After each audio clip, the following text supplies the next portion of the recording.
Good morning, everyone. Thank you for attending today's webinar. We're glad you could be here. My name is Anna Zajac, and I'm a senior manager in Flexport's consulting practice. Before we begin, a couple housekeeping items. If you look at the sidebar to the right of your screen, you're going to there's a chat box where you can submit questions. At the end of the presentation, we are going to have a Q&A, and so we'll try to get through as many of them as possible at the end. In that same sidebar, you'll see a tab titled Docs, and that's where you can download a copy of today's slide and other helpful resources that the team made available for you. Above your screen, you're going to see a button to request an ACE analysis from Flexport. We will review what that means later in the presentation, but it's free. Click on it and get your ACE analysis. Someone will reach out to you. And then finally, I'm thrilled to tell you that this webinar will earn NEI 1.5 NEI credits. So stick around to the end and we'll share the code for accreditation.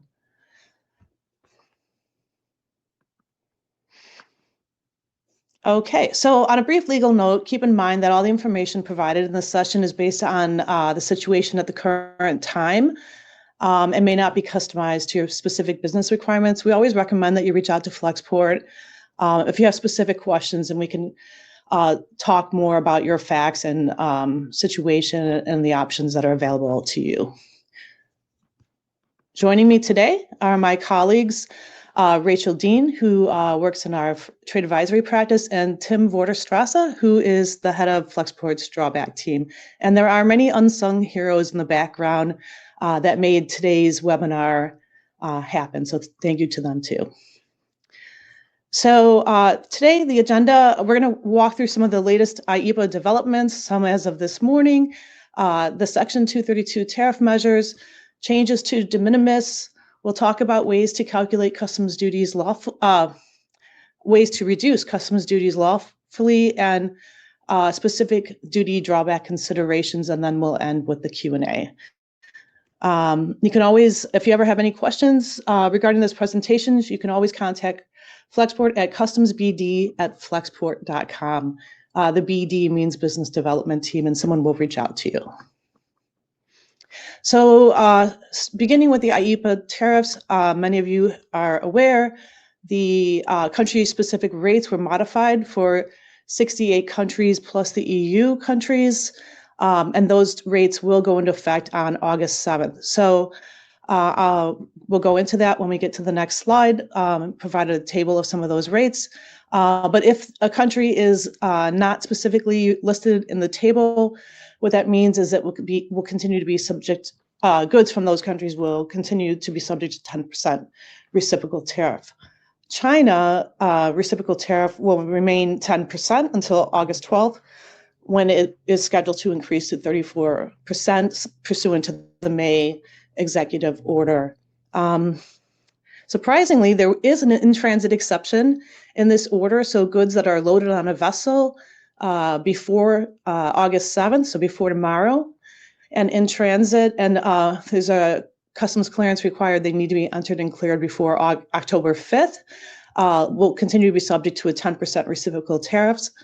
As a reminder, air shipments and rail shipments from Canada are ineligible. They also, like feeder vessel shipments that are sent on feeder vessels, are ineligible. The goods must be loaded on the mother vessel and departed for the U.S.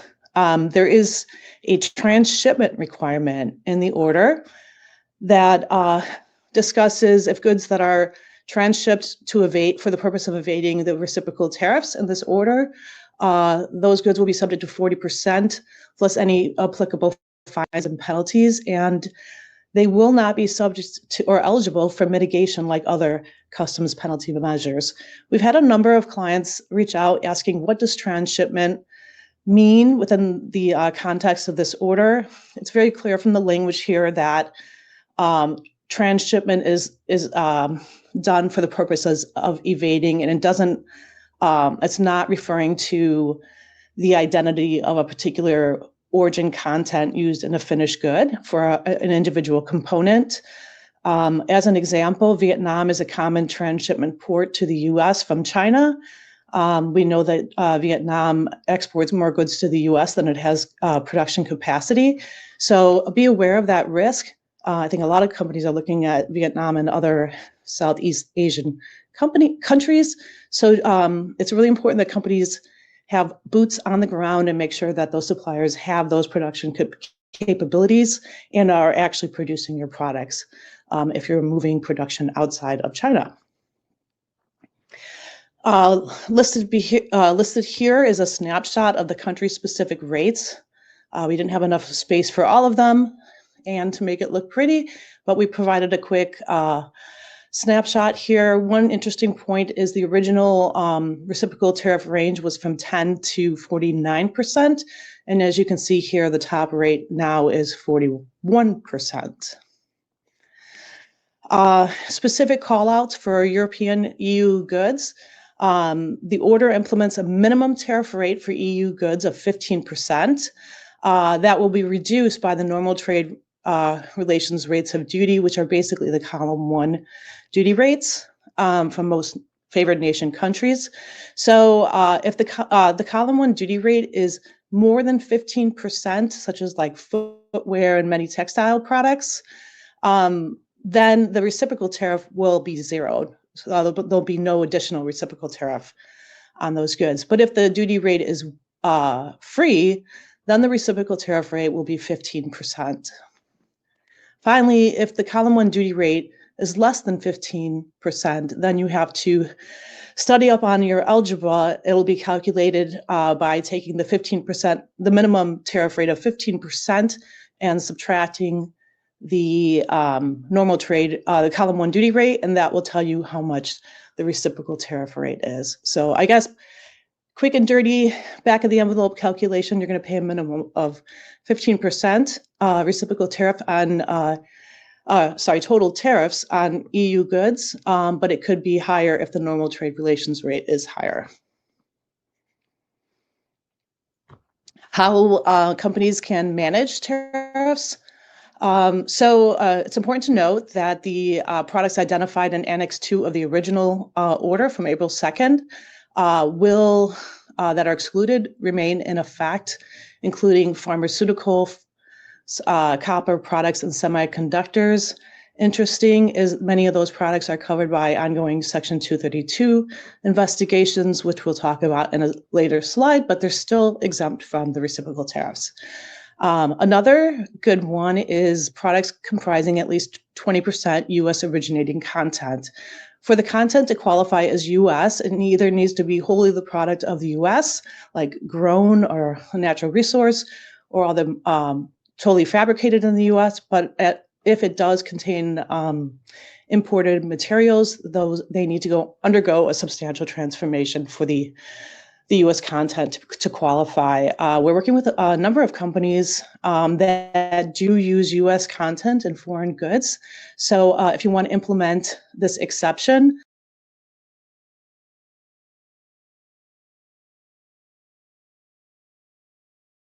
hopefully I'm back on.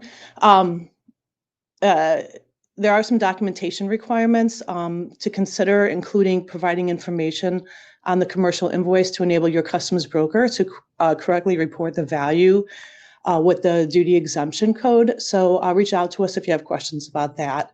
And then again, products covered by the Section 232 tariffs remain exempt from the IEEPA reciprocal tariffs. Moving on to the UK, a June 16th order implemented a 7.5% tariff rate quota that was reduced from 25% on automobiles from the UK. And that rate will apply in addition to the 2.5 normal trade relations rate of duty. Auto parts will have reduced tariffs up to a max of 10%, including the normal trade relations rates of duty. But those auto parts have to be specifically intended or manufactured for UK automobiles.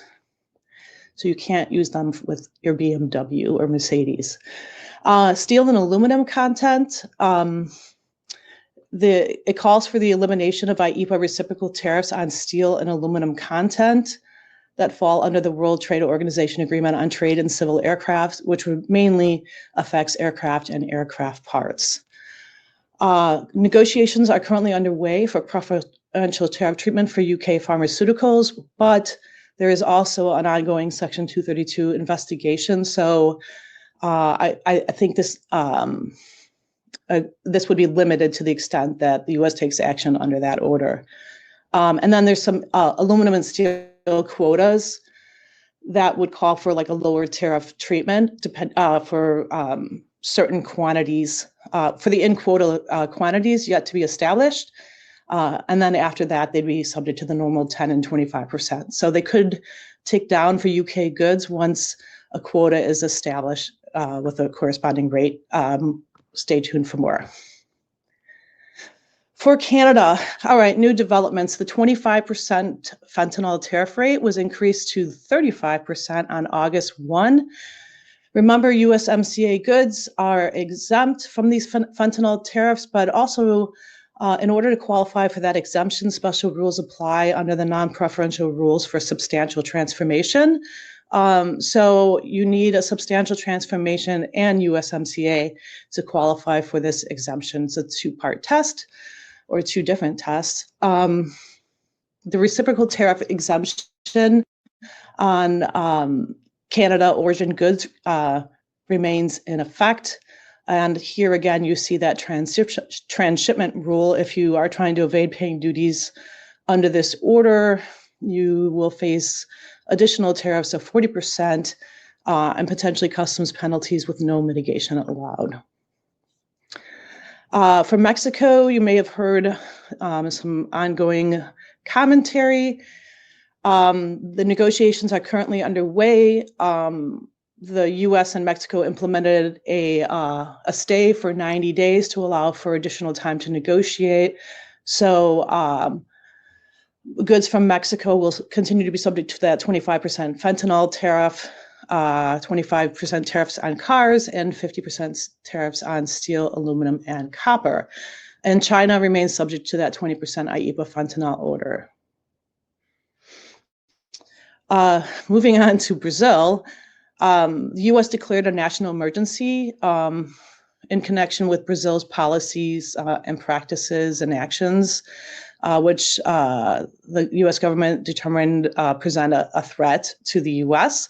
So under the order, effective August 6, articles of Brazil will be subject to 40% IEEPA tariffs. We're calling these secondary tariffs.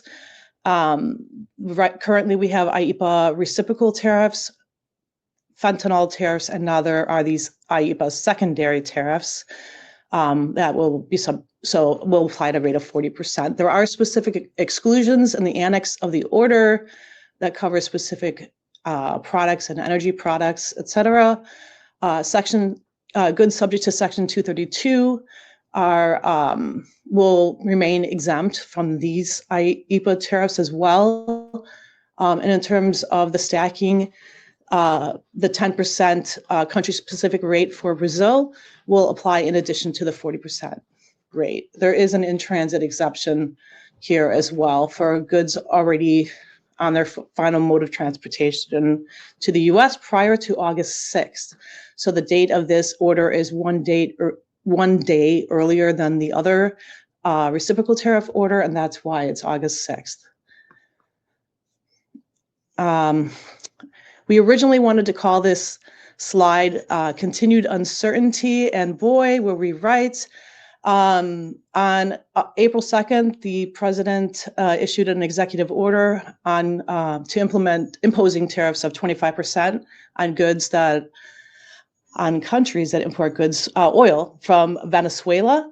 No action has been taken to implement those tariff measures yet. However, Trump tweeted on August 4th, you can see here that his complaint about India buying Russian oil, and as of this morning, he issued an executive order imposing these secondary IEEPA tariffs to products of India at a rate of 25%. So assuming that the tariffs follow the same fact pattern as the secondary Brazil tariffs, then we would expect these tariffs to apply in addition to the reciprocal tariffs rate, the country-specific reciprocal tariff rate.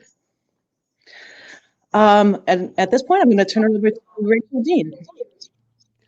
Well, first call out, wow, last week was really, really busy. You went through a lot of information on reciprocal tariffs.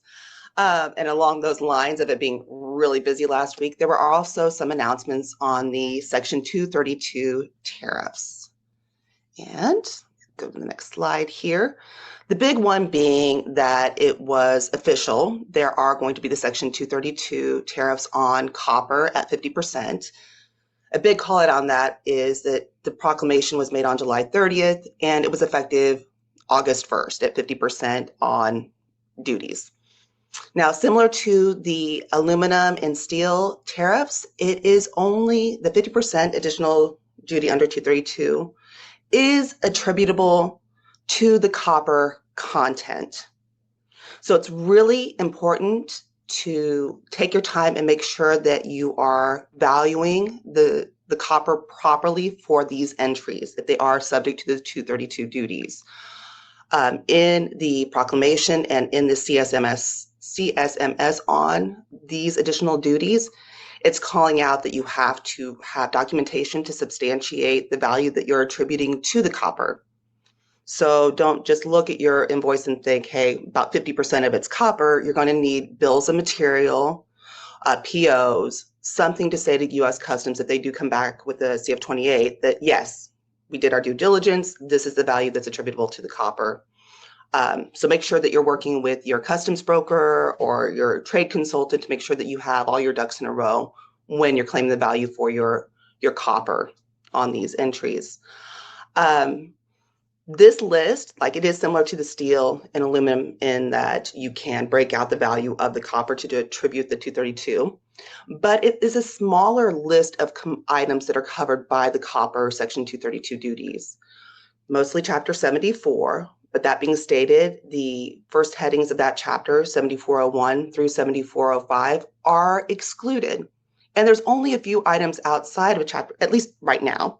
Again, lots of things changing very, very quickly, this morning even. But there are only a few items outside of Chapter 74 that are under the copper 232 duties. So, and another note, we know that Section 232 duties don't stack on top of the reciprocal duties. So when we have multiple 232 in play, we have to be very careful. So in this case, if you have an item that could fall under the copper or the automobile and automobile parts Section 232 duties, you're going to claim the automobile Section 232, and then the copper is excluded. So next slide. Here are all of the current Section 232 investigations. There have been 9 new investigations since January of this year. The steel, aluminum, and automobile part 232 investigations were actually initiated in the first Trump administration. So when we look at the timelines, we know that it can take up to 270 days for Commerce to go through the investigation, hand over a report to the president, and the president to make a determination.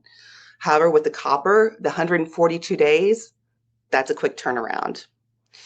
And something that Anna had brought up earlier about the reciprocal tariffs, and one of the proclamations on that is there are several commodities that have been proactively or preemptively excluded from the reciprocal tariffs. A lot of them coincide with this list, even if they haven't had a Section 232 duty associated with them yet. On that note, maybe you're getting a temporary reprieve from duties on those commodities, but I wouldn't count on it lasting necessarily. Now, if you are an importer of any of these items, I want to kind of bring it to your attention that these are items that are not just issues within the realm of Section 232. A lot of these overlap with items that are being investigated for anti-dumping or countervailing duties. They are also commodities that are of concern when we talk about forced labor. So don't just focus on one area trying to be compliant, making sure you get the valuation correct with your copper to make sure you're claiming the correct duty rate and all that. Obviously, that's super important, but you want to make sure that you're looking at the whole picture because there's a lot of things that can be coming in and affecting these commodities. And you want to make sure that you don't bring something in and then all of a sudden get hit with an invoice for hundreds of thousands of dollars in something that you missed. Let's go to the next slide. Again, last week was a very busy week. There were also changes to de minimis. I feel like de minimis has been discussed for so long, and it's been such an issue, I mean, prior to January even, discussing on how to limit it or whatever. So we know that China and Hong Kong were already removed from de minimis previously, but last week in the executive order, we now have a date where it's going to end for all of the countries. So August 29th, de minimis is over. There is a very limited exclusion under 50 USC 1702. It's very, very limited. Don't think about looking at it like, hey, I'm going to bring in all my widgets under donations of food, clothing, and medicine. That's not going to work. So it is there, but it's very, very limited. There's also a little bit of a caveat around international postal systems. There's going to be challenges with them switching over to this.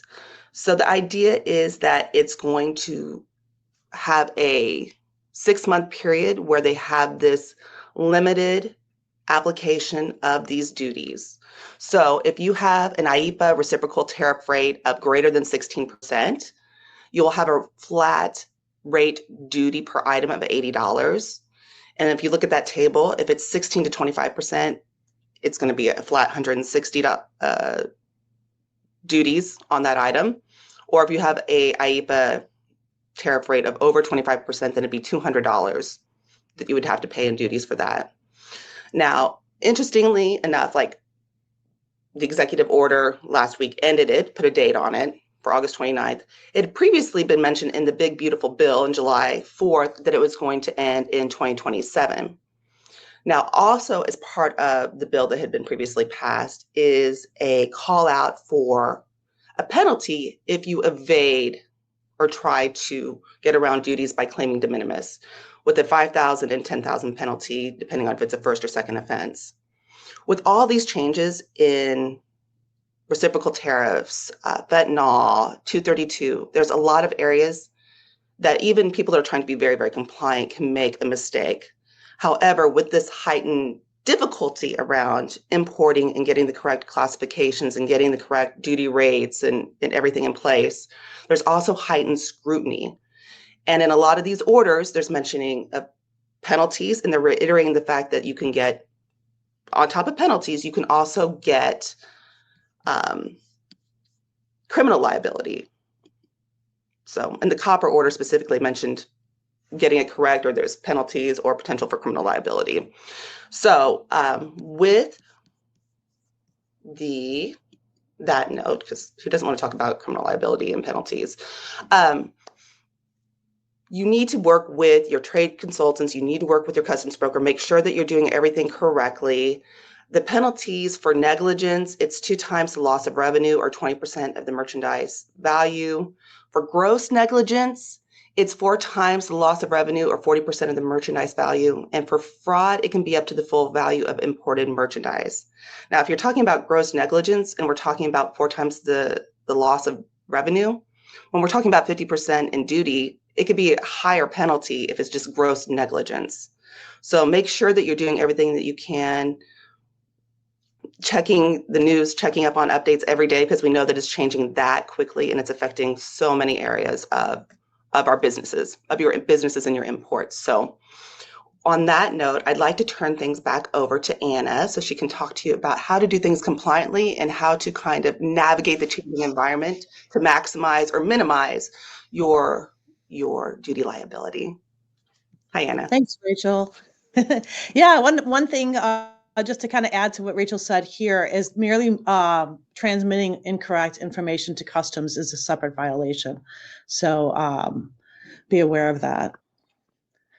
Okay, so moving to the next section, I think they're testing me because they changed the name of my slide. But really here, the 3 pillars of compliance are value, classification, and country of origin. They're also the levers for reducing customs. They control duty liability, and they're the levers for reducing customs duties. So we've worked with a lot of companies to look at value, whether it's implementing first sale rule program to declare the value for an earlier sale that was for export to the US, or we've worked with clients to evaluate whether there's opportunities to decouple specific cost elements from the price paid for goods. And we have another slide on that topic, so I won't go into it here. Transfer pricing policies in the current environment. I would expect that companies involved in intercompany sales are looking at their profitability test to see whether they need to make adjustments. It's important to know that it needs to be a formal fixed price formula, and backing into it only based on a percentage, a profitability indicator without a pricing formula can be problematic for claiming post hoc adjustments. Classification is important for goods. Make sure that you've correctly classified your products. Determines duty rates under normal trade relations rates of duty, applicability of certain trade remedy orders like the Section 301 tariffs, eligibility for an exclusion under certain IEEPA tariff measures. And then, of course, there are specific product exclusions granted under Chapter 99 and Chapter 98 for partial or full duty exemption. So we've worked with a lot with companies importing goods for handicapped persons, for example, under the Nairobi Protocol. So before implementing a program like that, though, you should do an analysis, a formal analysis to make sure that your goods qualify. Another common one we're seeing is for agricultural use goods, pottery, like plastic planter pots, for example, are an example of products that qualify for an agricultural use exemption. And under the Chapter 98 is controlling, and so products are typically exempted from some of these other tariff measures if you can qualify for that exemption. In terms of country of origin, we've done a lot of work with companies to look at what is the critical path to changing the country of origin for a product. So generally, for most countries, it's with respect to these trade remedy orders, it's a substantial transformation is required. So many of our clients say, like, hey, I'm fine producing, my supplier has capabilities to produce, complete, like, fine certain production processes outside of China, but I need, for example, I'm in love with bamboo cotton and I could only get it from China, right? Like, I can't, that's the one thing that I can't change. So, like, having these conversations with your trade advisors and really kind of getting clear on, like, what you need, what you can change, would enable a discussion and an analysis to help you think about ways to change the country of origin of your products. I think one of the important things to note, back in 2018, conversations with clients, we're not really thinking about leaving China. We're not hearing that anymore. Definitely, there's been a wholesale change in mindset and the actions that companies are considering now. And maybe just one more thing on country of origin. As you've seen, that we're in a state of flux. The tariff rates are changing, and so it may be hard to finalize your location strategy, but using the time available right now to understand, like, what the key factors are or the critical path to changing country of origin will really enable you to make that decision once the dust settles and all information is known. Finally, just kind of walking through non-dutiable cost element. One low-hanging fruit, companies can deduct foreign inland freight on ex-factory sales under the ex-factory Incoterm for goods that are sold for the U.S. if they're shipped on a through bill of lading. In all other cases, the inland freight is part of the customs value and it would be dutiable. So if you want to change that, reach out to a Flexport account executive and they can provide a cost estimate for the foreign inland freight and help you set that up. Engineering and design work that's undertaken in the U.S. is non-dutiable, but if it occurs outside the U.S., it would be dutiable. Buying commission paid by the the U.S. buyer is non-dutiable, and it really comes down to who controls the agent, whether they're working for the seller or for you. Sometimes a relationship will, kind of settle that question. An agreed discount pursuant to an objective formula. We've had a lot of companies ask us, like, what if I bifurcate the cost of goods, like the profit from the cost of goods? Is that acceptable? And it's not. Profit is in for purposes of duty calculations, but an example of a discount that would be non-dutiable would be if you agreed to a discount based on payment terms and you actually pay within that period, then you can claim that discount on the customs entry. Royalties or IP for technology devices is a key, not even technology, but branded products also the key area of opportunity for reducing customs value. Fees incident to the shipment, like booking fees, port fees, consolidation fees, export clearance fees, are all out, and duty and international freight charges. So if you have any questions about any of these things, reach out to Flexport and we'll be glad to walk through them with you. So with that, I'm going to turn you over to Tim. This is one presentation that I'm personally looking forward to. Thank you, Anna. So we're going to dive into some drawback considerations. Obviously, most of you are very concerned with getting your products here, and there's going to continue to be a shift in U.S. companies in how they're approaching their international strategy as it relates to bringing goods into the U.S., how they bring it in. There was years ago a shift to nearshoring and cross-border fulfillment. That sort of, we heard about it recently, right? That is kind of going to change for a lot of companies, and there's a lot of decisions to be made. So, Anna presented on a lot of great opportunities to increase compliance. There's a lot of ducks you need to line up to make sure that you can get your goods cleared. And then also, taking those effective strategies to minimizing the duties through reevaluating your pricing structure, what value you're declaring on your customs entry, what can you do? There's a lot of evasion tactics and a lot of strategies that are too good to be true. And it is too good to be true in a lot of cases. So you want to be very careful and mindful of that. Looking at, making sure you have the right classification, so the right duty rates apply, and there's other considerations there. And then, what can you do from a country of origin, whether to hopefully get you to a more favorable place on the duty rates. That being said, once the merchandise is here, and if you're exporting or destroying within the U.S. or from the U.S., there is an avenue potentially, right? If you're importing and you're exporting and destroying, for you to recover up to 99% of your import duties, taxes, and fees. And that process is duty drawback. So hopefully, if you're a company that is importing and exporting, or importing and destroying, you're already taking advantage of duty drawback to help offset and recover some of those tariffs that are coming in. And there's a lot of implications that or a lot of things that you should consider as you're moving on, maybe with your next claim, to make sure that you're really setting yourself up for optimal success there. If you're not taking advantage of drawback and you're importing and you're exporting, importing and destroying, I do want to encourage you to explore this. Reach out to customsbd@flexport.com and have that initial conversation to determine whether or not a drawback program might be right for you. There's a lot of different ways that it works, and only for a few certain circumstances where it's a little bit more challenging.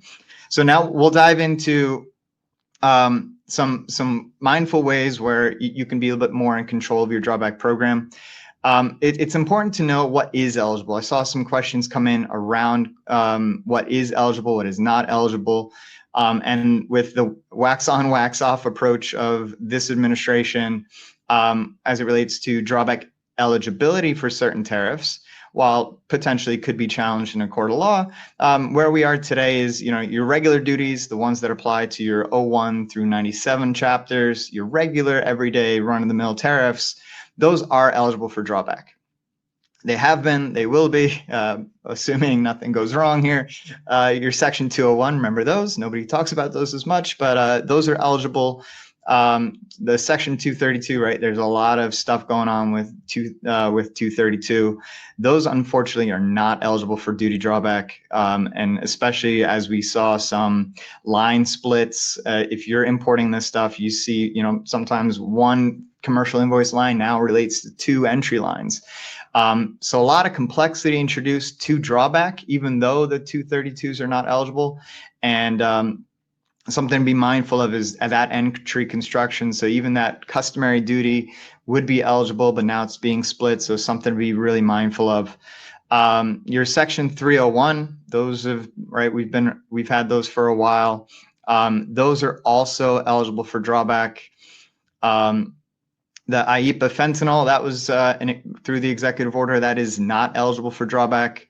The IEEPA reciprocal, that is eligible for drawback. So all these nation-specific tariffs are currently eligible for drawback. I called out Brazil. India as well does not limit drawback. So we anticipate the India one to also allow for the drawback of your fees or your duties there. And as always, anti-dumping, countervailing duties, they're there for a reason. They have their own complexity. Those are not eligible for drawback, and agricultural over quota duties as well do not qualify for drawback. So hopefully now you kind of get an understanding of what isn't eligible.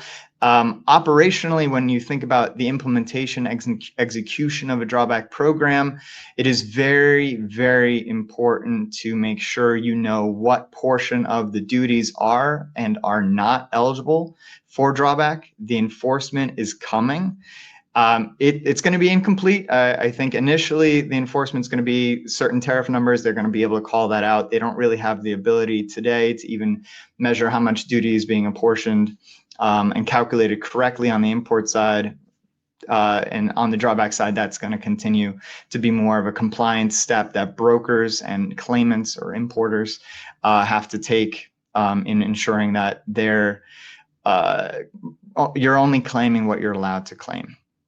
The other thing to consider is, with the rise in tariffs, yes, enforcement is going up, but also there are new entrants into drawback. New companies that had never been paying duties now have material duties and opportunities under drawback. So there are new entrants, new applicants to drawback, which will increase the timelines on customs to reviewing and approving new programs, in reviewing and approving applications, CF-28s and anything like that. So just be ready. If you are new on the scene, you want to claim drawback, I would start as soon as possible, because it's first come, first serve, and those resources are going fast at customs.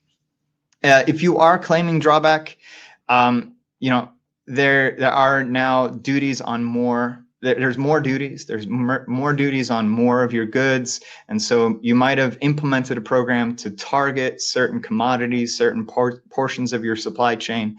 And it may be time to revisit, is the type of drawback or the scope of your drawback program sufficient for you? There's a lot of opportunities. If your program is older than 5-10 years old, and you've kind of been doing it the same way, there's a new regulation, right? And that new regulation has opened up opportunities in really transformative ways, and you want to take advantage of that. But if your program is somewhat newer, you really want to rethink your drawback approach to make sure that the good enough back then is still good enough for you today, and that you're getting everything you can. One thing that I really want to call out is, if you are importing and exporting to Canada or Mexico, or if you're importing and exporting commodities under an other classification, or a general basket classification that isn't specifically called out within the HTS, and you don't have a serial, a lot number, a batch number, a VIN, a direct link between your imports and their export, you want to consider what accounting method you're using. Under regulation, you have a number of preset accounting methods, something like a first in, first out, last in, first out. And then there are some ones that are more commonly taken advantage of with drawback that have to do with the lowest duty per unit within your inventory over a certain period of time. And those are oftentimes the easiest. And so if you're not 100% sure of the type of drawback you're claiming, and on top of that, whether you are using, which accounting method you're using, one, you want to make sure you understand what accounting method you're using, because it could have dramatic implications to your drawback recoveries. Because if you're using one of these easier accounting methods, they're great, but when they're not great when you're importing similar merchandise with varying values or varying duties over a period of time. And right now, we're in a period of volatility, right? There's increased tariffs all over the place. And what you were paying 6 months ago, a year ago, is very different than potentially what you're paying now. And so you want to revisit your accounting method to make sure you're capitalizing on your transactions and making the most out of it. And if you're not 100% sure about where your program is, ask your broker, confirm that, and then certainly consider switching to something either like a first in, first out, or a last in, first out, more likely last in, first out. That way you can really focus more of your energy on getting everything you can as it relates to the higher tariffs, and you're not foregoing the higher tariffs for ease and comfort and targeting the lowest duty per unit within your inventory system. You also want to review your entry construction, right? This is the time to really take a look at, every part of your supply chain. And this also goes with how your entries are constructed. You could import the same commercial invoice that and just turn it around and export it. You might only be able to get 80–85% of it, the drawback back, depending on the values contained within your entries. Also, if you're doing reconciliation, you can claim drawback on the increased duties that might be assessed on your recons, but it requires you to do entry by entry reconciliations as opposed to aggregates. And so if you're doing both drawback and you're doing recons and you're oftentimes paying additional tariffs and duties, you want to ensure that you're setting yourself up in a way that you can claim that money back. A big trigger item, especially as supply chains and fulfillment companies, distribution companies are coming back into the U.S. for the domestic and foreign distribution, is, if you're coming and fulfilling product within the U.S., make sure you have an effective way to segregate the returns of open boxed or otherwise used merchandise from unsold, unused merchandise, to preserve that opportunity for drawback. I'm not going to get into the whole why and all that. Just be mindful, right, how you handle your returns, both from domestic consumers and foreign consumers. More so the domestic consumers. It is an important consideration in whether or not drawback is even an option for you, but in how your drawback program could be implemented. As we continue to look at opportunities to improve the bottom lines and help to maximize your refunds, look to your supply chain partners, those who might be importing the merchandise that you are purchasing from them. If you're buying imported merchandise, you could be eligible for drawback if that merchandise is later exported or destroyed. Similarly, if you're importing or buying imported merchandise and then turning around and selling to somebody, and that somebody is exporting the merchandise or destroying the merchandise, with their cooperation, you can claim that money back. So it is important to know, right, there are opportunities across businesses, right? Companies are in the businesses buying and selling and making stuff. And oftentimes by the sheer action of doing those things, you may qualify for drawback. And so something I want to encourage you to do is take a look at whether or not you or your partners collectively could qualify for some refunds here. Review your scrapping, your destruction process, your warranties, donations, right?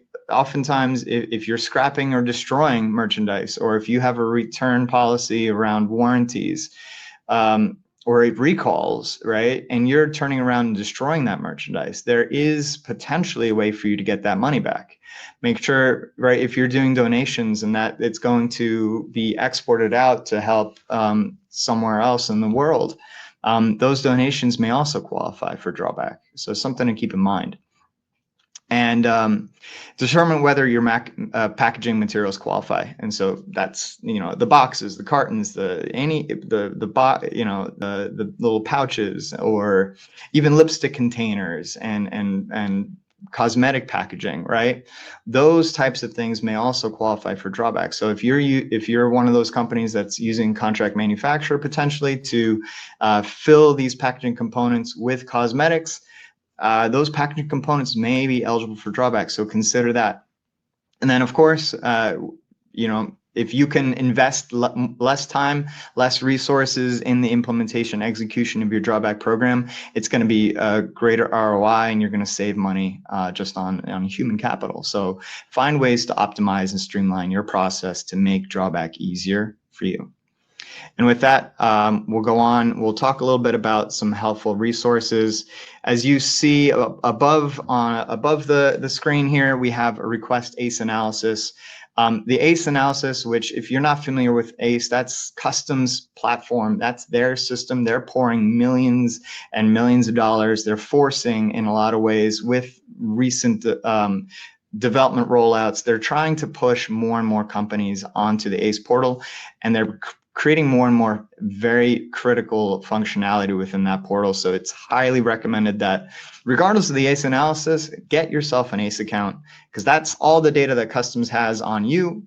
It gives you visibility to the information that they have, and it allows you to really see what customs sees when they think and look at you, or a lot of it. So what we do at Flexport is we take some of that, you can assign us access, and we'll pull down some data, and then we'll return it back to you so you can see some duty savings opportunities, identify potential compliance risks or missed cost savings opportunities. There's a lot of different dashboards, and especially in the tumultuous time that we live in, you want to make sure you have a good handle on where you were, where you are, and where you could be going as it relates to tariffs and compliance. And this is complimentary for anybody that's on this call today. So you can click on the request ACE analysis button at the top, or you can also email customsbd@flexport.com. I also want to call out the tariff simulator. This is great if you're, trying to figure this all out. I know we all are. This is a great tool. Go to tariffs.flexport.com. You can review the tariff and landed cost estimates. You can see some of the shipment scenarios. There's even a toggle for steel and aluminum content. It's pretty cool.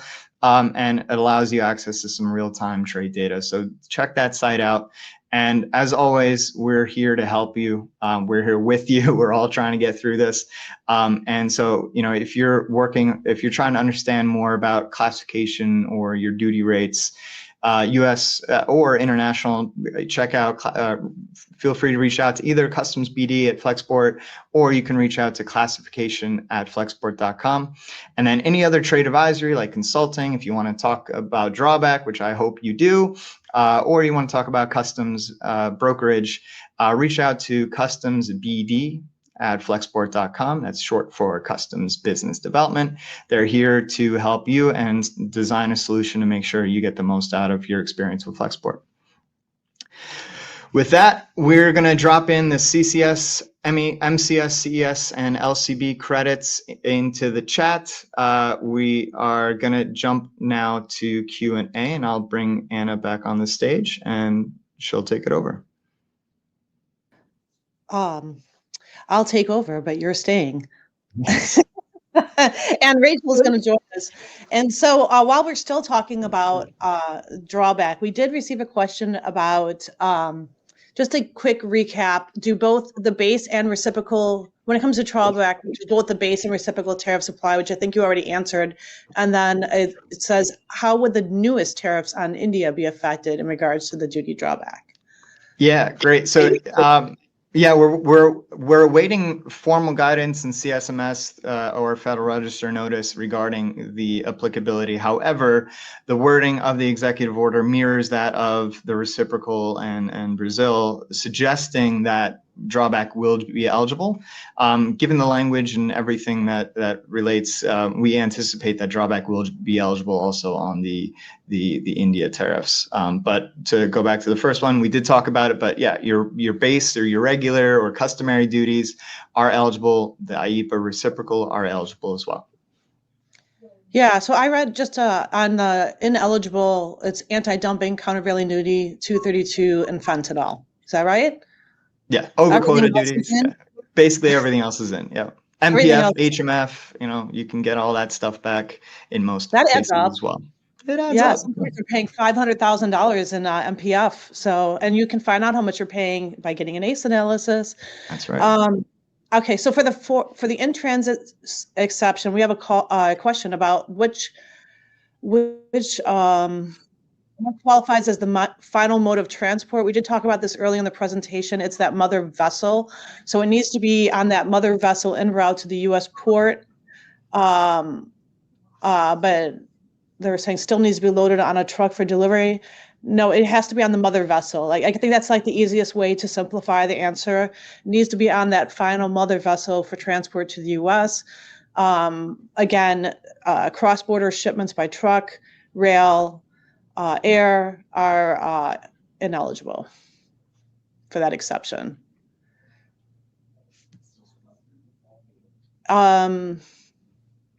Is there a published list of HTS codes, Rachel, for copper derivatives like there was for aluminum and steel under the 232 order? I like it. This is one I can do really easily. Yes, there is. There's a finite list of the products that are subject to the Section 232 duties. Great. Tim, for duty drawback, can you elaborate on destroying if your business has a scrap rate? Can you file duty drawback on items that are scrapped as part of the final manufacturing process? Ooh, that's great. So that took a little bit of a turn at the end. Essentially, if you're destroying product, it does qualify for drawback. You need a certificate of destruction. There's some other things like documenting the withdrawal from your inventory, how did the merchandise get from your location to the destruction facility, and then ultimately a certificate of destruction. There's a whole, we have a boilerplate one that destruction companies can have used in the past. But this question took a little bit of turn at the end because it's talking about, waste or byproducts potentially of a manufacturing operation. Valuable recoverable waste, when destroyed, does not qualify for drawback. There are other ways, potentially through different bases of claim, like a used in, less valuable waste, or more so used in, where you can really claim the quantity of raw materials used in the production, even though it doesn't appear in the final product. So I wasn't talking, I didn't bring up a basis of claim in the presentation, but if you're doing manufacturing, basis of claim is certainly something that could have a dramatic impact on your claim. So something to keep in mind. Great question. Yeah. That is a great question. I think we've had companies ask about, like, what if I recycle my goods instead of destroy them? Can I claim duty drawback? And yeah, so with recycling does qualify, right?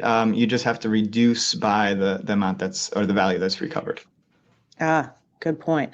Okay, so Rachel, for de minimis, is it a rate per item rate in a package or per package rate? It's going to be a per package rate. That is the item that's being cleared and entered in customs. So it needs to make sure the valuation is correct, that it's under the 800 threshold, and then yes. Okay, perfect. In terms of the U.S.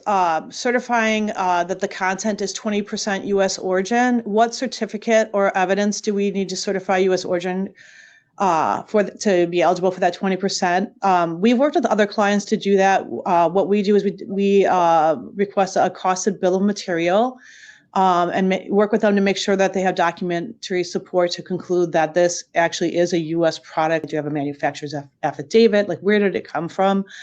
And then in relation to the whole, And then you need to think about also not just what eligibility, but like how are you going to support that on your documentation, your import documentation, because it's not required to submit it, evidence with every shipment. You need it if CBP ever asks.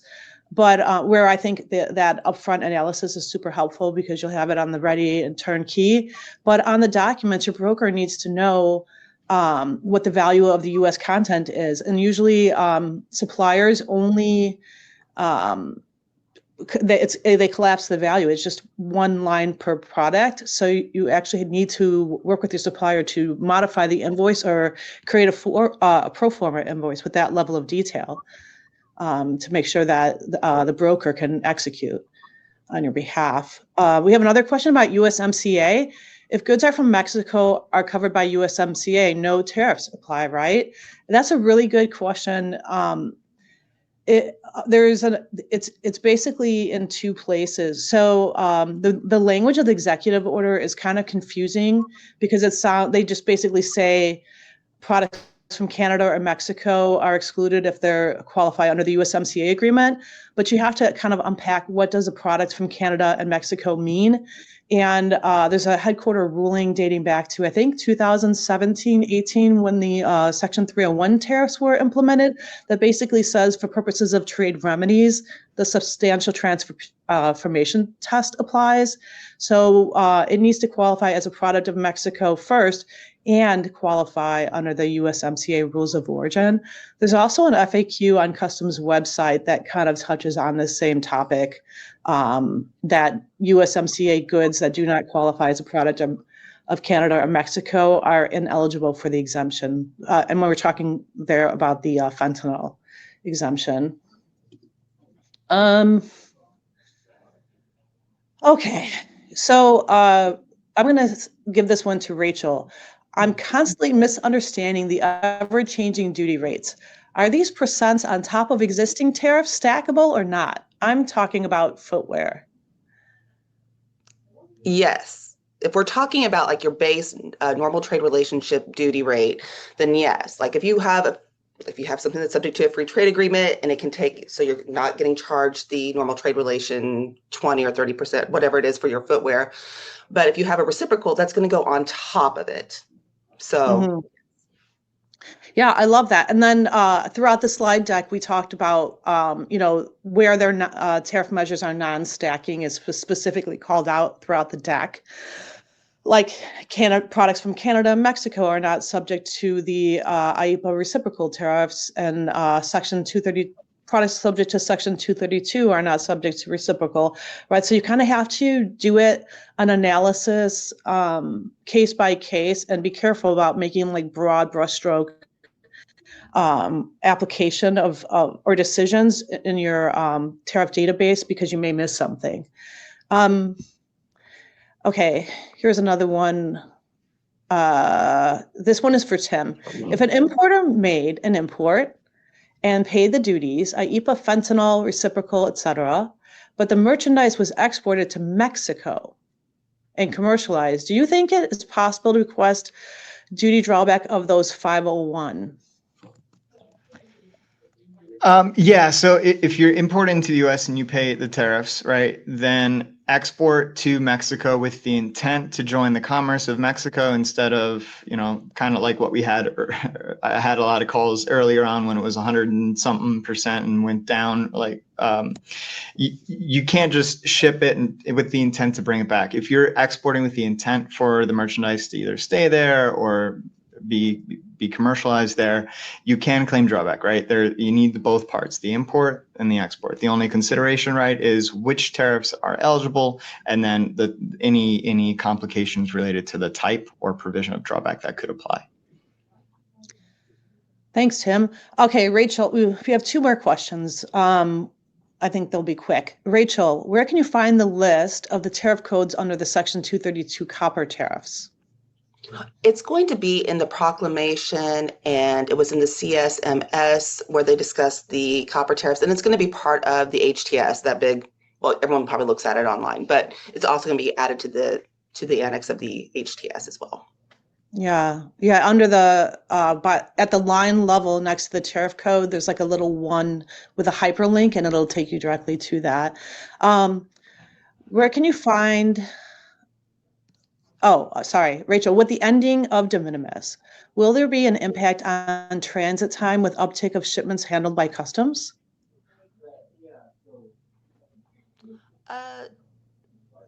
Transit time with the uptick in customs, possibly.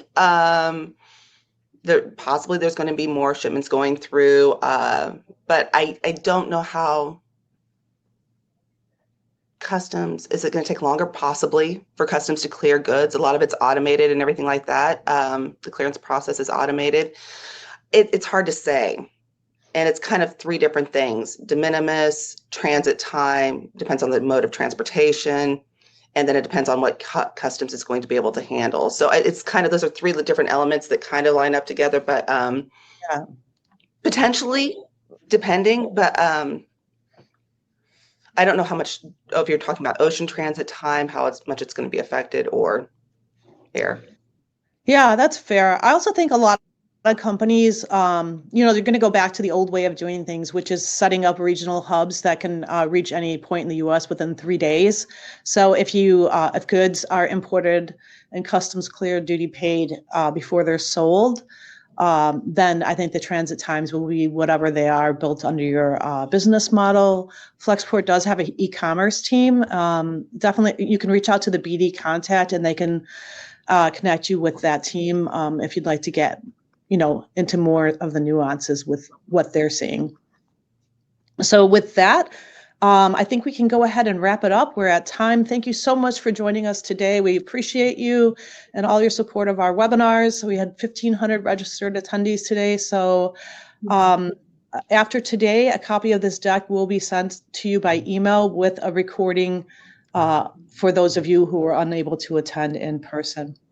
Remember to click Request ACE Analysis and download the deck. Have a great day.